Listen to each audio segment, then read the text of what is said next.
Nacho, le doy la bienvenida a Nacho, con quien hice un live hace unos meses en Instagram, por ahí nos conocimos, y con quien tengo, a ver, me quedé pegado, ¿no? Un poquito. No sé si fue ¿Pero el me internet tuyo. escuchan? Es que se me quedó pegada la pantalla, pero me escuchan, ¿verdad? Sí, se te escucha perfecto. Ya, perfecto. Entonces, a Nacho, con quien tengo la ilusión de que nos conozcamos, somos de edad parecida, intereses parecidos, y si Dios quiere nos vamos a estar conociendo en unas semanas. Con eso Nacho va a estar hablando de resonancias familiares.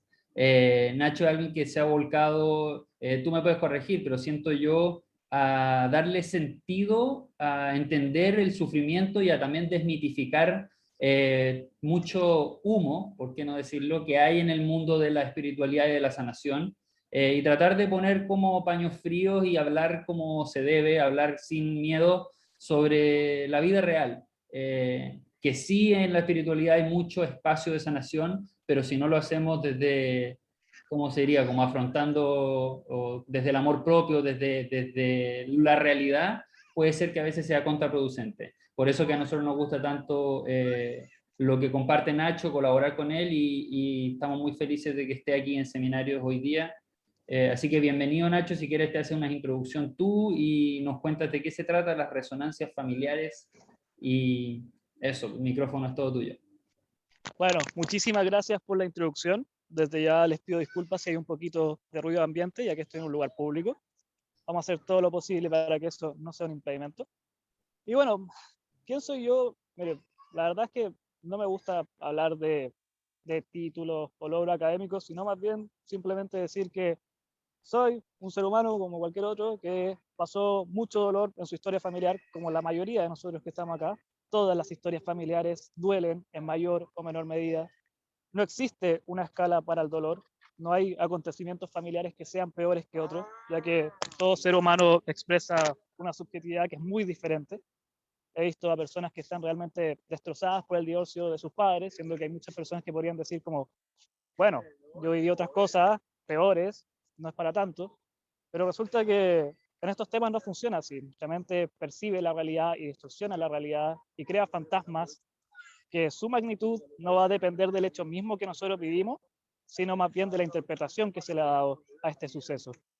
Por eso es que creo que cuando se trata de profundizar en nuestra historia familiar, de meternos en estos temas de espiritualidad, por supuesto que es un tema duro y difícil, porque tenemos que confrontar mucho el dolor.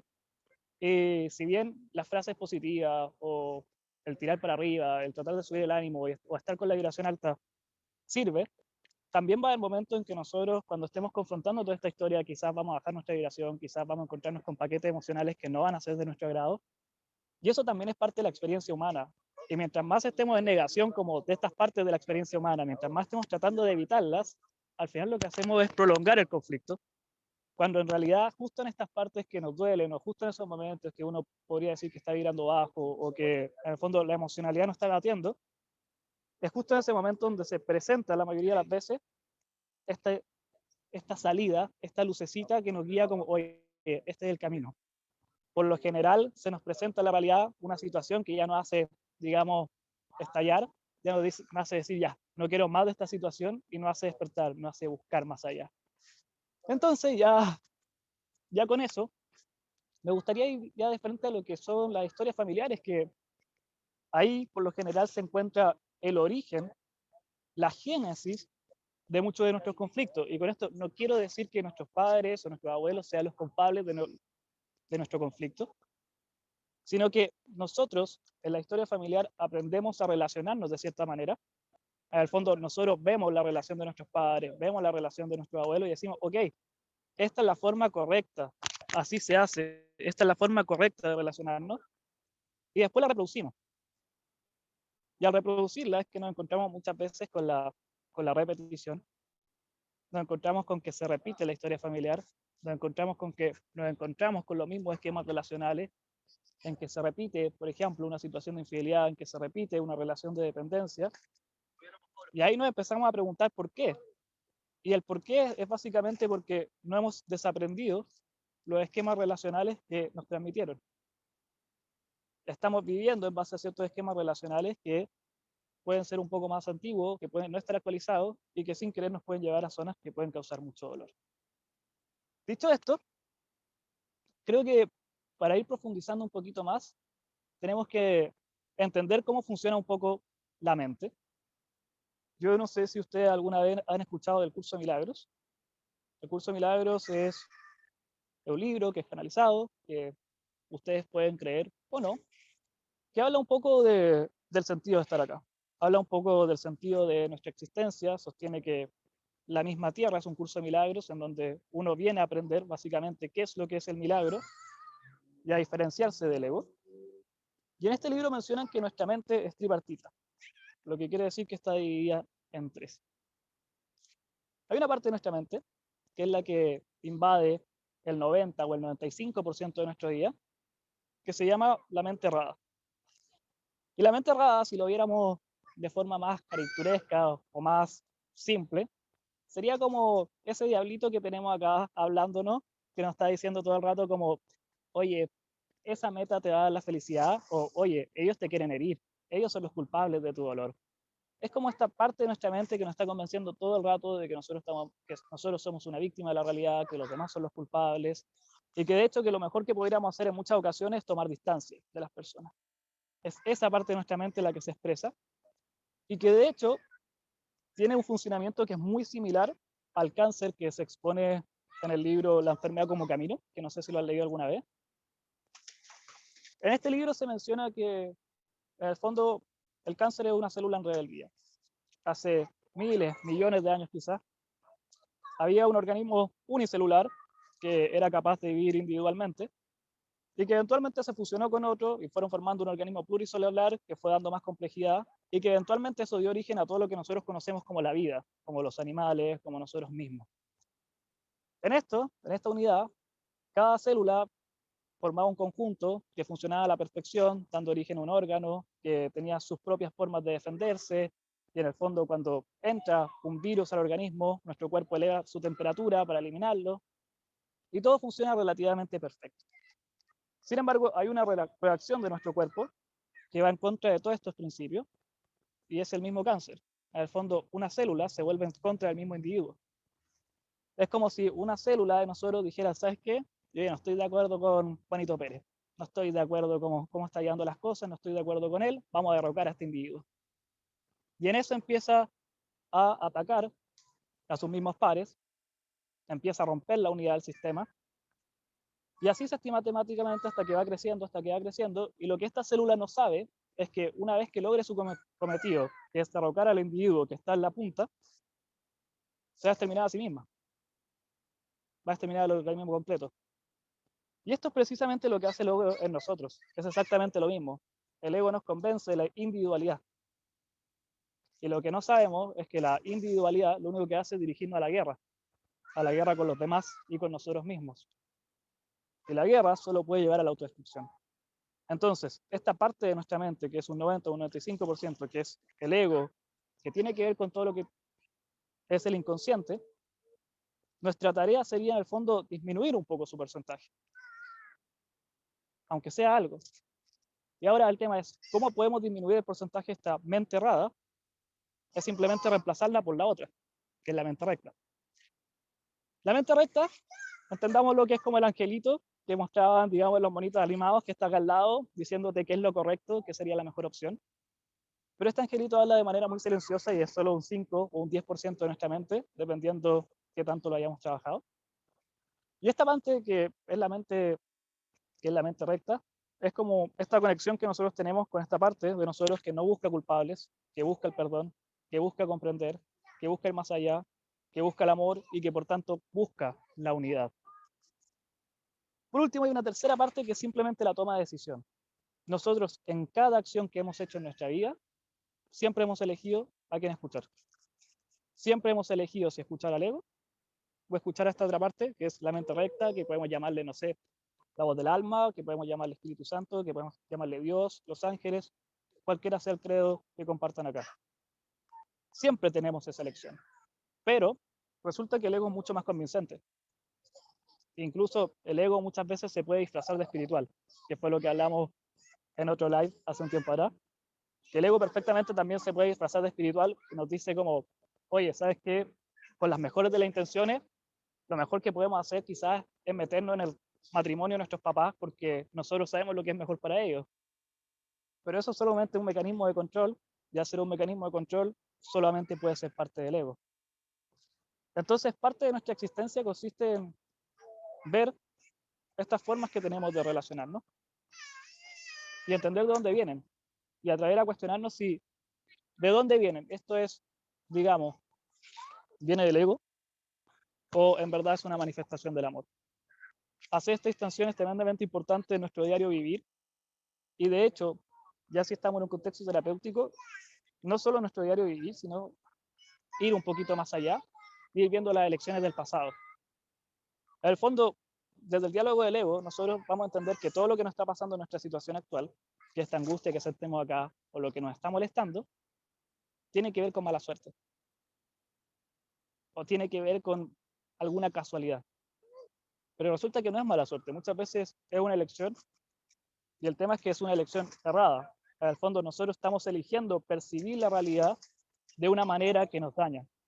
En el fondo siempre hay dos puntos de vista y hay que preguntarnos en el fondo por qué nosotros nos quedamos con el más masoquista y no elegimos el que nos da paz. Siempre está esa elección.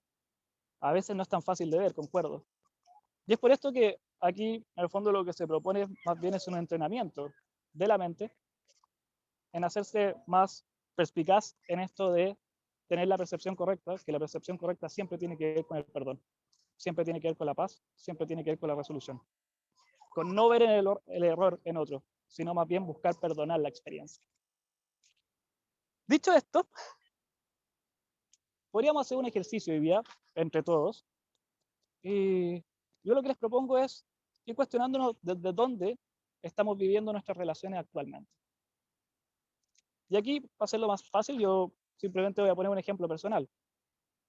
Yo durante mucho tiempo estuve sin darme cuenta viviendo mis relaciones desde el miedo al abandono, desde el miedo a la soledad.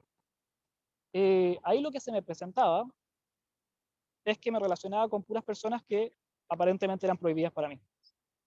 Eran relaciones que no iban a funcionar, que tenían un fin concreto. Y esto se me repitió muchísimas veces. Entonces yo decía, wow, ¿cómo tengo tan mala suerte de fijarme justo en la persona que no se puede? Culpé al destino 50 veces. O sea, hice todo lo habido por haber. Yo decía, ya me di las cartas, hice todo. Y ahora ya no entendía de dónde venía esta situación. Hasta que un día decidí preguntarme como, bueno, ¿quiere decir que yo estoy eligiendo esto conscientemente? ¿Quiere decir que yo me estoy protegiendo de una relación? O sea, si me estoy relacionando con puras personas que la relación es prohibida y que por ende no se concreta, quiere decir que me estoy protegiendo. Esto es una defensa. Y el tema ahí, una vez que nosotros identificamos un poco el estresor actual, que en ese caso mi estresor actual eran las relaciones que no funcionaban, ahí tenemos que empezar a preguntarnos cuál es la defensa, por qué me estoy defendiendo y de qué, de dónde viene esto, por qué yo no quiero realmente una relación. Y yendo a otro ejemplo, si yo en mis relaciones estoy experimentando celos constantemente, estoy experimentando desconfianza, es como, a ver, ¿esto tiene necesariamente que ver con las parejas que yo tengo? ¿O es que yo estoy buscando esto en mi relación? Yo antes de empezar una relación ya me estoy anteponiendo el parche de la herida y en el fondo estoy enfocando toda mi atención en que esta persona me va a traicionar eventualmente. Y que por ende es como si estuviera condicionando la situación. Es como una profecía autocumplida que se llama en psicología. Y si este es el caso, si yo estoy viviendo las relaciones desde el miedo y la desconfianza, obviamente voy a estar aplicando patrones de control con mi pareja. Y si estoy aplicando controles de control, es imperativo que nosotros nos preguntemos, a ver, ¿de dónde vienen? En algún momento de mi vida me fueron útiles y por eso los sigo utilizando. Entonces ahí es imperativo ir y decir como, a ver, ¿de dónde viene esto? La respuesta siempre es muy simple. Siempre viene una herida de infancia o algún patrón familiar. Pero eso no va. O sea, simplemente decir, esto me pasa por una herida de infancia o por un patrón transgeneracional, es muy simple. Y necesitamos ir un poquito más allá. Y al fondo tenemos que ir dándole como luz a este fantasma. Tenemos un fantasma que son las relaciones, que se viven de X manera, por ejemplo. Lo que tenemos que hacer es disipar ese fantasma, y para disipar ese fantasma vamos a hacer un paso a paso que es muy simple, que es identificar un estresor actual, identificar cuándo se desencadenó esto, y 3, ir al origen. Que eso suena difícil, pero en realidad no lo es. Entonces, si bien existen muchas formas de sanar heridas de infancia, existen muchas formas de sanar patrones transgeneracionales, yo lo que recomiendo es que cuando queramos hacer un proceso así, lo ideal es que lo hagamos de la forma más específica posible, porque sanar heridas de infancia es demasiado general, ya que repercuten en demasiadas áreas de tu vida, así como sanar patrones transgeneracionales también es demasiado general, porque repercuten en demasiadas áreas de tu vida. Pero si lo que yo quiero sanar es mi forma de vivir las relaciones, es mucho más específico y por ende los resultados serán 1000 veces más visibles. Entonces, suponiendo que ese es el problema que tenemos aquí y que es muy probable que todos los tengamos, todos eventualmente tenemos que trabajar en nuestra manera de vivir nuestras relaciones con los demás, es momento de preguntarnos, a ver, ¿de dónde se desencadena esto? Y cuando hablamos de esto del desencadenante, por lo general lo que yo recomiendo es trazar un patrón en nuestras relaciones de pareja. En el fondo, ¿qué he estado viviendo yo constantemente en mis relaciones de pareja? Por ejemplo, yo estaba viviendo la prohibición. Hay muchas personas que su patrón puede ser la infidelidad, puede ser relaciones de dependencia, en que yo abandono por completo lo que soy yo por entregarme a un otro, y eso eventualmente termina en una relación de dependencia que es muy difícil de cortar. Me puede pasar que yo vivo mis relaciones desde el rechazo, y entonces cada vez que hay una persona que realmente me quiere, yo me alejo. Así como también me puede pasar que yo tengo la creencia de que mis relaciones me quitan tiempo, que mis relaciones me quitan libertad. Estos podrían ser uno de los posibles estresores actuales que nosotros estuviéramos experimentando en nuestras relaciones actuales, en nuestra forma de relacionarnos. Y aquí es cuando yo digo, vamos un poquito más atrás.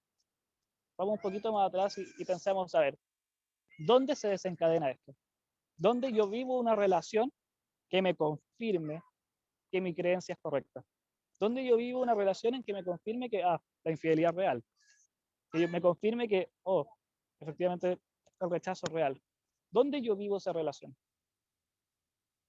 Una vez que nosotros identificamos esa relación y que probablemente nosotros decimos, no, si eso ya está en el pasado y ya está sanado, si se sigue repitiendo en tu situación actual, quiere decir que esa primera relación no está sanada. Quiere decir que esa relación no está perdonada. Tú le sigues dando realidad en tu día a día. Tú sigues mirando esa relación y tú dices, ok, las relaciones son así. Entonces, llevando esto a mi caso personal para que sea más fácil de entender, yo tuve una relación muy profunda de como 2 años en la adolescencia, y esta relación se acabó de un día para otro y no nos vimos nunca más. No nos vimos en 10 años. Y ni siquiera nos juntamos a terminar. Fue como ya, se acabó y punto. Y no nos volvimos a ver nunca más. Eso claramente, mi inconsciente lo ha vivido como un abandono. Entonces ahí mi inconsciente lo que ha haber dicho es como, oye, es mejor no relacionarse porque cada vez que trazamos un vínculo muy cercano, después vivimos un abandono. Esto va a ir haciendo más sentido a medida que llegue al origen y van a entender todo. Va a quedar todo redondito. Entonces, tenemos aquí un desencadenante que si bien a medida que esto se me estaba repitiendo, yo fui entendiendo que esa primera relación que yo viví y que experimenté como un abandono no estaba del todo sanada. En el fondo, a pesar que hayan pasado varios años, los años no tienen que ver con superar un hecho. El tiempo en sí no cura nada. Lo único que cura realmente es confrontar las emociones, liberarlas, resignificar la historia y después perdonar. Si yo no hice ese proceso, quiere decir que la etapa no está sanada. También volviendo atrás, si yo siento constantemente que las personas me rechazan o que piensan mal de mí, perfectamente yo podría volver a un bullying que vivía en el colegio o que vivía en la universidad. Lo que querría decir que esa experiencia no está superada. Y no tiene nada de malo que no esté superada. El tema es tener la valentía para volver a mirarla y pese a que han pasado muchos años, decir como, ok, esto llega hasta acá y ahora lo vamos a sanar, lo vamos a liberar. Entonces, si esto a ustedes les ha resonado en un sentido ya han conectado o han traído un recuerdo de una primera relación en que vivieron algo así, o de una circunstancia que desencadenó esto, lo que yo recomiendo es que luego de esto se abran a liberar. Y esto es tan simple como, si tenemos algo no cerrado con una persona, podemos escribirle una carta que nunca se la vamos a enviar, es solamente el hecho de escribir y nuestra mente queda tranquila y dice como, ok, esto ya está resuelto, como a liberar emociones y también darnos el espacio para significar como por ejemplo, oye, esto fue hace 10, 15 años atrás, éramos unos niños, éramos unos adolescentes, obviamente esa persona no tuvo la intención de dañarme, simplemente no sabía lo que hacía, lo cual facilita el proceso del perdón, es como, es difícil cuestionar a los adolescentes que vieron a nuestro alrededor, siendo que ahora entendemos, ya de adultos, que simplemente eran adolescentes, que no tenían idea cómo lidiar con sus emociones y que por ende nos dañaban. Viendo las cosas desde nuestra posición actual, el pasado es mucho más fácil de perdonar, cuando ya tenemos otro tipo de madurez. Entonces, ir tratando de este desencadenante, ir viendo esta situación que desencadenó nuestro miedo, irla disipando, dándonos cuenta que en realidad no había nada que temer y que en realidad era simplemente un error perceptivo, facilita el proceso. Y una vez que realizamos esto, que nos quedamos con este desencadenante, ya es necesario ir al origen. Y que en el origen es donde recién llegamos al tema de las resonancias familiares y sé que me di la media vuelta para llegar hasta acá, pero si no hacía ese proceso, no iba a tener sentido la resonancia familiar. El origen, por lo general, siempre está en la historia familiar, y insisto, esto no es con el fin de culparlo, sino que es dónde aprendí esto. Eso es todo. ¿Dónde aprendí esto? Y en el fondo, si yo sufro violencia en mis relaciones de noviazgo, o pololeo, como le decimos en Chile, y yo normalizo esta situación y no salgo de ahí al primer aviso, quiere decir necesariamente que yo vi violencia en mi historia familiar y la normalicé. De lo contrario, al primer aviso de violencia en una relación de pareja, yo hubiera salido de ahí. Pero si no salí de ahí y me quedé ahí y me mantuve en ese lugar, quiere decir que una parte de mí lo tiene normalizado. Lo mismo, si yo vivo infidelidad en mis relaciones de pareja y aún así me quedo ahí, quiere decir que hay una parte de mí que tiene la infidelidad normalizada. Entonces aquí es cuando entra la resonancia familiar. Y es, ¿en qué parte de mi historia familiar yo vi esto y lo entendí como algo normal? Lo entendí como parte de las relaciones afectivas. Lo entendí como que así se vive las relaciones. ¿En qué parte de mi vida yo vi que la norma era entregarme por completo a mi relación, dejando mis hobbies, dejando mi profesión, dejando lo que soñaba? ¿En qué parte de mi vida vi eso? ¿Quién? ¿Quién precisamente hizo eso? Y aquí en mi caso personal, por ejemplo, lo que en mí desencadenaba este miedo a la soledad es que yo a mi padre lo dejé de ver repentinamente a los 4 años. De un día para otro, cuando yo cumplí 4 años, él desapareció y no nos vimos en 18 años. No nos vimos nunca más. Entonces, esto se me volvió manifestado a los 15. Y a los 15 me pasó exactamente lo mismo. Entonces ahí mi cabeza ya confirmó con estos dos eventos, tanto con el origen como el desencadenante, oye, tener relaciones es dañino, mejor evítalas, para no revivir esta soledad, para no revivir estos tipos de abandono.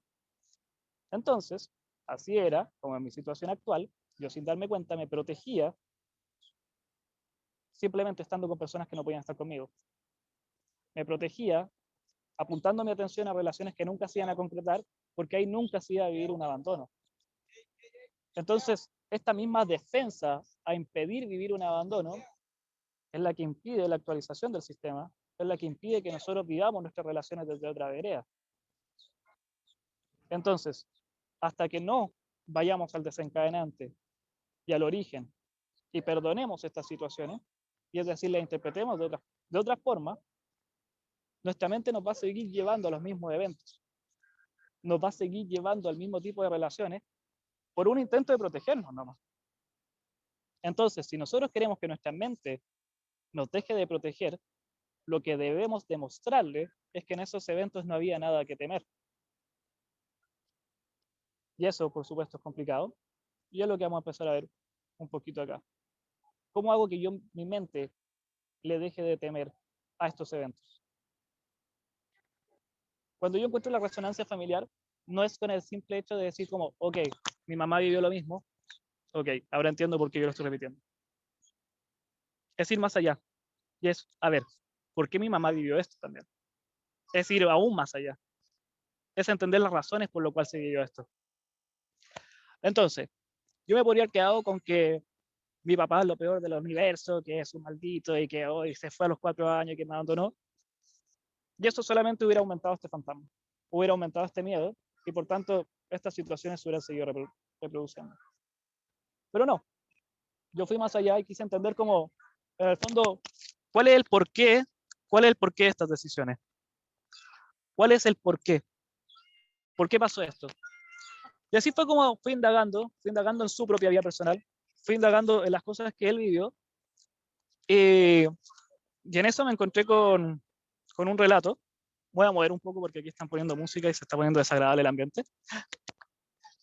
Bueno, y ahí fue cuando me encontré con un relato en que resultó que él cuando tenía 25 años, su madre se murió un día para otro de un cáncer no detectado. De la noche a la mañana murió, sin ningún aviso de nada. Y él era extremadamente cercano con su mamá y muy lejano con su papá. Y resulta que ahí lo que me contaron es que él fuera de pasar una semana en el cementerio sin poder soltarla, él ahí se prometió a sí mismo nunca más volver a querer a nadie. Él se prometió a sí mismo nunca más volver a aferrarse a nadie porque no quería volver a pasar por ese sufrimiento nunca más. Y así fue como, en el fondo, él vivía todas sus relaciones de pareja desde el rechazo, desde la distancia, desde él. Yo no me voy a aferrar. Inclusive después entendí que él vivía lo mismo con las relaciones con su hijo. Y eso, si bien entiendo que es como, no es motivo y no es justificación, entiendo que lo podríamos juzgar duramente. Después yo me enteré que yo también hacía lo mismo. Después de esa relación, yo dije, me acuerdo que repetí esas mismas frases. Me acuerdo que me prometí a mí mismo, dije, ya, no me vuelvo a aferrar de nadie más, no vuelvo a pasar por esta experiencia, nunca más. Entonces, estas cosas que nosotros vemos de nuestros familiares y que muchas veces juzgamos, sin darnos cuenta, nosotros también las repetimos. Y es que los juicios por lo general son falta de información. Un curso de milagros dice que si tú entendieras todas las razones, todos los motivos que hay detrás de una situación, y se te pidiera que apliques un solo juicio, no podrías.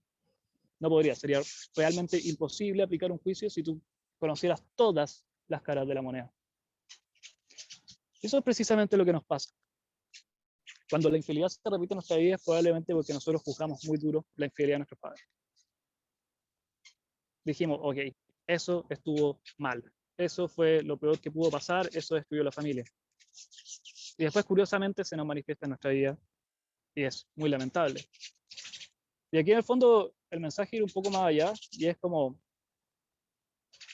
a ver, que la relación de nuestros padres haya fallado, tal vez no es motivo suficiente como para que nuestra relación con ellos falle. No es causa-consecuencia. En el fondo, que una relación de pareja entre dos seres humanos falle es bastante normal, es bastante común. Es humano que pasa. Pero si esos errores humanos van a implicar que nosotros después vamos a tomar distancias de estas personas que nos criaron, vamos a aplicar juicios, los vamos a catalogar, los vamos a excluir de una manera, eso solo crea rencor. Eso solo crea y forma un fantasma. Y cuando nosotros formamos fantasmas, estos tienden a repetirse de forma misteriosa. Y es lo que hablé acá en un live anterior, cuando hablamos de la manifestación del fantasma, de cuál era el fin de ir a psicoterapia, sobre todo entendiendo desde el curso de milagros. Y para lo que no estaba, lo repito. Al fondo, un curso de milagros sostiene que nosotros somos un niño o una niña que estamos en nuestra cama, tendidos, durmiendo, de lo mejor, y de repente sentimos un ruido fuerte. Sentimos un ruido fuerte en la ventana, nos da susto, pensamos que hay un fantasma, nos metemos debajo de la sábana y por ende lo pasamos al inconsciente. Y después el otro día vamos al colegio o a la escuela y no nos atrevemos a ir al baño porque nos puede aparecer un fantasma, nuestros amigos nos invitan a su casa y no nos atrevemos a ir porque puede aparecer un fantasma, y así ya se nos olvida la existencia del fantasma, pero después nuestras parejas desaparecen misteriosamente como un fantasma, y después hay un montón de cosas que no nos atrevemos a hacer sin siquiera saber por qué. Le tenemos miedo a la oscuridad y no tenemos idea por qué. Y lo que el curso de milagros sostiene es como, imagínate qué hubiera pasado si ante ese ruido hubiera venido tu padre o tu madre o quien sea, un tío, un abuelo, te hubiera tomado la mano, te hubiera llevado a la ventana, te hubiera mostrado que era solamente el viento y que no existía el fantasma. Nada de eso hubiera pasado. Entonces, para sanar una situación, nosotros tenemos que ser, y esta frase es bien cliché, pero lo voy a decir igual, tenemos que ser el adulto que nos hubiera gustado tener a nuestro lado, y al fondo tomarnos a nosotros mismos de la mano, llevarnos a esas situaciones que desencadenaron la situación actual, llevarnos a ese origen y atrevernos a volverlo a mirar, pero ya desde la perspectiva de un adulto, no desde un niño que aplica juicio apresurado, no desde un adolescente que no entiende cómo se viven las relaciones humanas, que no entiende la complejidad de las relaciones, sino que ir a esos mismos eventos y ahora mirarlo con la perspectiva que tenemos ahora, de adultos. Y desde esa adultez, tratar de disipar el miedo. No sé, las personas que tienen hijos acá, cuando sus hijos se les acercan y les dice que vieron un monstruo, ¿qué hacen ustedes? Se mueren de la risa, les da risa y le dicen como, oye, no, no es un monstruo, no pasa nada, todo está bien, y así es como el miedo se disipa. Entonces aquí lo que yo que propongo es como, ¿qué pasa si nosotros pudiéramos hacer lo mismo, pero con otra clase de monstruos, con otra clase de fantasmas? No los que ven los niños, pero sí los eventos dolorosos, que se viven de la misma manera. Entonces, creo que esta es la intención de ver las resonancias familiares, de ver qué pasó en nuestro árbol genealógico, de ver qué pasó en nuestra historia familiar, no con el sentido de masoquismo, de victimizarnos, de decir como, hoy la vida es una mierda, o mira la historia familiar que tuve, o de comparar nuestra historia familiar y decir como la mía es peor o la tuya es más simple. No, no, no. Es simplemente mirarlas y buscar la forma de percibirla que no nos cause dolor, que nos permita el perdón. Y puede que esa forma de percibirla ustedes encuentren que esté mal, que esté errada, y es como, ¿y qué importa si ninguna forma de percibirla es la correcta? El mismo Freud decía que la historia familiar es una novela. Él atendía a 12, 20 personas de una misma familia y todos le contaban un relato radicalmente distinto. O sea, él ni siquiera podía establecer una correlación, no sabía. Si no fuera por que ellos manifestaban que eran familiares, no se hubiera dado cuenta nunca, porque las historias son radicalmente distintas. Y a mí también me pasó, atendía a 8 personas de una misma familia, y si no hubiera sido por los apellidos, yo nunca hubiera sospechado que eran familiares. Entonces, partamos de la base, y sé que esto a algunos les va a molestar, pero la historia familiar que tú vives en tu cabeza es falsa. Es falsa. La historia familiar que yo vivo en mi cabeza es falsa, es mi propia interpretación, es mi propia distorsión. Y ahora yo digo, esta propia distorsión, esta historia que yo me armé en mi cabeza, ¿me trae paz o me trae sufrimiento? Independiente que sea real o no. Entonces aquí es cuando nosotros tenemos que hacer el esfuerzo de contarnos a nosotros mismos una historia familiar que nos potencie y no que nos limite. Porque las mismas historias que nosotros reproducimos en nuestra mente son las que después nosotros reproducimos en la realidad. Es como un proyector. Lo que yo estoy pensando y reproduciendo acá, después se manifiesta acá. Es tan simple como eso. Entonces, ¿cuál es el sentido de seguir reproduciendo una historia que te daña? Entiendo que hay caso y caso, entiendo que hay casos que es más difícil, entiendo que hay casos que hay que hacer una liberación emocional más profunda, y para eso hay una serie de terapias que nos puede ayudar. Está el MDR, que se especializa en liberación emocional, está el tapping, que también nos ayuda a liberar emociones, están las constelaciones familiares, está el transgeneracional, están los mismos psicólogos. No tiene nada de malo buscar ayuda, pero siempre con el fin de reinterpretar esta historia de una manera que nos traiga paz, que nos permita estar en paz con nosotros mismos y estar en paz con los demás. Porque esto es un ciclo y que va creciendo. Si yo estoy en paz conmigo mismo, voy a estar en paz con los demás. Y si yo estoy en paz con los demás, voy a estar más en paz conmigo mismo. Y así se va retroalimentando y va creciendo.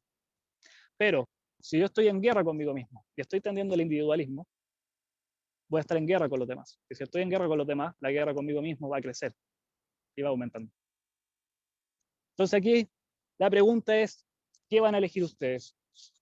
¿Van a hacer el esfuerzo por interpretar esta historia familiar de una manera que los potencie?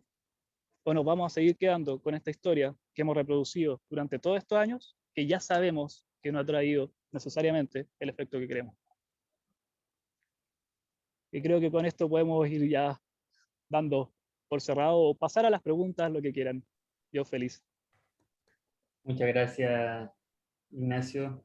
Está abierto el chat, se pueden dejar sus comentarios por mientras. Voy a hacer un saludo especial a Hugo, que no lo veía hace tanto tiempo. Hugo querido. Veo a Vicky también ahí, a Patricia, Katy con cámara, Pilar. Gracias de corazón por estar aquí, por escuchar. ¿Está abierto el chat? ¿Me dicen o no? ¿Alguien que ponga algo ahí? Sí, grande, grande Ignacio, hay grande Ernesto ahí también. Como dije al principio, no va a haber sección de grupo hoy día porque estamos con harto movimiento con Benja, pero sí tenemos espacio para hacer preguntas.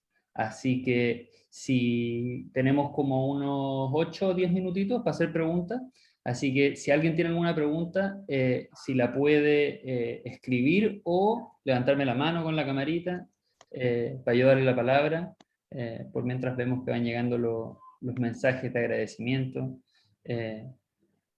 Si puede explicar alguno de los métodos, pero cuál método en específico tal vez va a ser más fácil. A mí me recordó mucho tu charla, el libro La voz de tu alma. No sé si lo conocen o no. Es un libro, creo que se llama de Robert Schwartz, creo que es quien lo escribió, quien ante esta como todo lo que pasa en la vida, desde personas que tienen enfermedades terminales, personas que nacen con discapacidades físicas y todas estas situaciones en la vida que de manera racional no parecen hacer mucho sentido. O por lo mismo, las primeras dos historias que él cuenta son de abuso de una mamá. Y ahí él se empieza a preguntar por qué elegiríamos vivir estas experiencias. Y ahí él se empieza a contactar con canalizadores y con medium y empiezan a hacer como de alguna manera encontrar el puzzle del plan del alma, el plan de tu alma, de la persona. Y ahí él me recordaba lo que decías tú, Nacho, que es como lo del curso de milagros, que si es que entendieras todas las caras de la moneda, jamás harías un juicio. Y era al nivel que a mí me cuesta interiorizarlo porque es un nivel tal vez de muy elevado que nosotros tal vez nunca podamos comprender en esta encarnación, pero que la madre con la hija, antes de encarnar, se ponían de acuerdo como almas que la madre iba a jugar un rol de abusar a la hija porque ella quería evolucionar en amor propio. Y la madre le iba a dar la oportunidad de que ella pudiera tomar la decisión de decir yo no escucho, o sea, yo no escucho lo que me dicen los otros, no me valido por la validación de los otros, sino porque yo sé quién soy. Eh, es muy interesante todo lo que nos comparte Nacho y también lo de este libro y tantos otros, que se llama El plan de tu alma. Vamos a ver si hay Wow. preguntas. Nacho, si queréis decir algo por mientras. Que todo eso que dijiste, si bien no he leído ese libro, pero lo tengo pendiente ahí en Kindle o no sé si en audiolibro, pero lo tengo pendiente. Está ahí en mi lista de libros por leer.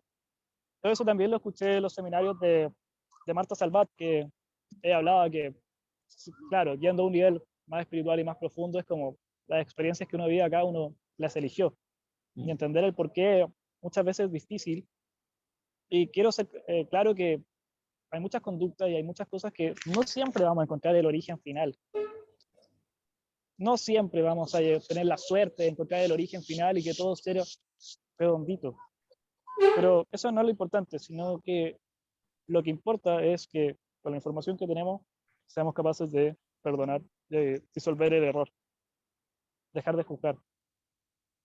Es un simple ejercicio de decir, puede que yo no esté de acuerdo con lo que tú hiciste, pero ya no te juzgo.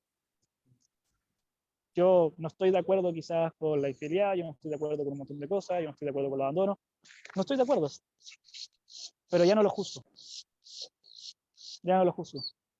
Entiendo que la realidad es mucho más complicada de lo que yo entiendo. Entiendo que ahora con mis 25 años yo tengo una perspectiva de vida que quizás no me permite entender ciertas cosas. Y que después cuando quizás tenga 50 las voy a ver y voy a decir como, bueno, ahora entiendo, ahora entiendo. Pero ¿para qué voy a forzar a la realidad o a la conciencia cósmica, lo que sea, a que me haga entender? Cuando yo puedo hacer ese proceso antes. Decir como, ok, tal vez aún me quedan cosas por entender, aún me quedan cosas por aprender, pero al menos no las voy a juzgar, para no crear un ciclo de violencia. Ahí, Nacho, no sé si puedes compartir tu visión, pero ahí Roma preguntaba si tiene que ver con ir soltando la lógica. Depende, sí, yo creo que todo proceso que nosotros hagamos implica también un desaprender. Y es como, esa lógica creo que siempre tiene que ser cuestionada. Y de hecho, en eso se basa la filosofía, en cuestionar todo. Inclusive nuestras formas de percibir la realidad, inclusive nuestras formas de pensar, o lo que damos por cierto. La historia familiar que nosotros reproducimos en nuestra mente es muy lógica y la damos por cierta y entendemos que es la única.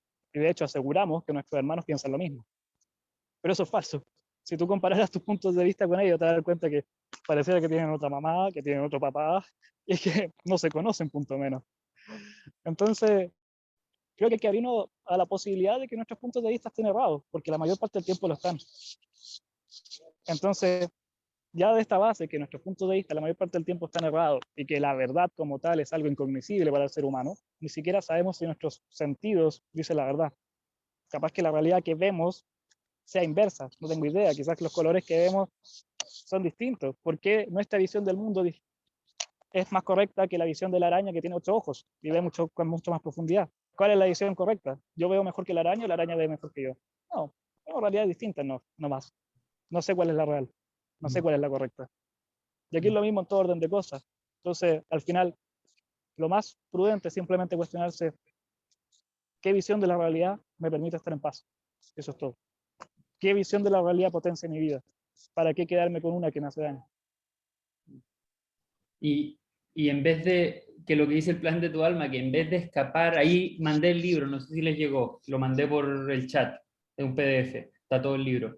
Que la dimensión, tal como decía Nacho, que la araña ve una realidad distinta por su composición biológica, nosotros estamos viviendo una realidad específica en nuestro cuerpo y cómo lo vemos por una razón muy específica, que es para evolucionar en esta experiencia de vida.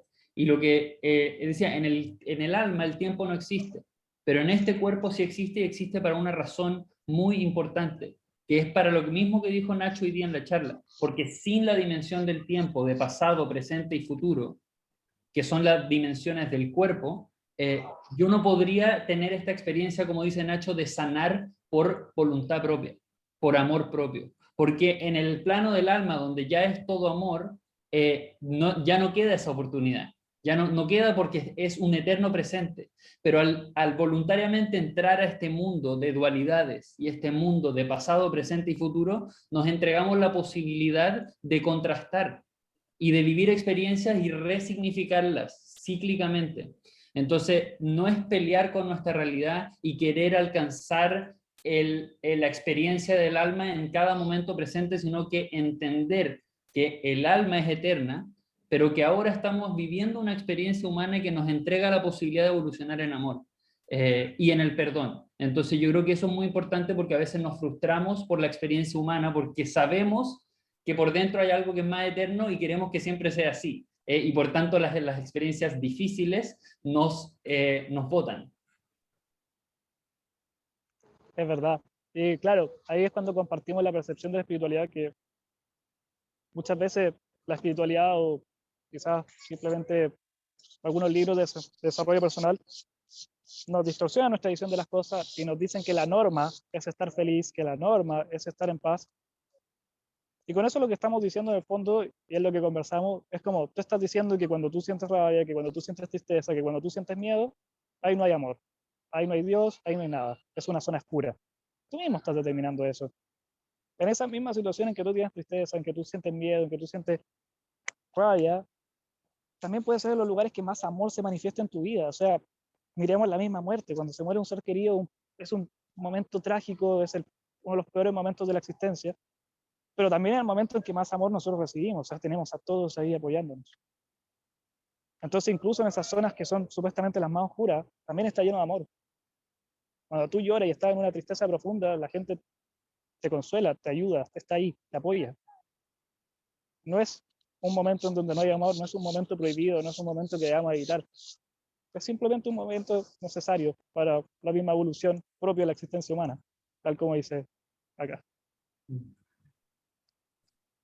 Podríamos quedarnos más tiempo, lamentablemente yo tengo que partir y al ser el host de Zoom lo voy a tener que Se cerrar acabó, por esta te vez. llevaste la pelota. Así como el niño que se lleva la pelota en el partido y se acaba el partido. Se acabó Pero el partido. no significa que será la última vez que veamos a Nacho. Lo más probable es que lo veamos nuevamente. Su Instagram es la forma más fácil de llegar a todo lo que haces tú, ¿no? Porque ahí compartes y de ahí están todos tus enlaces, ¿verdad? Sí, muchas gracias. Ignacio Gres. Eso.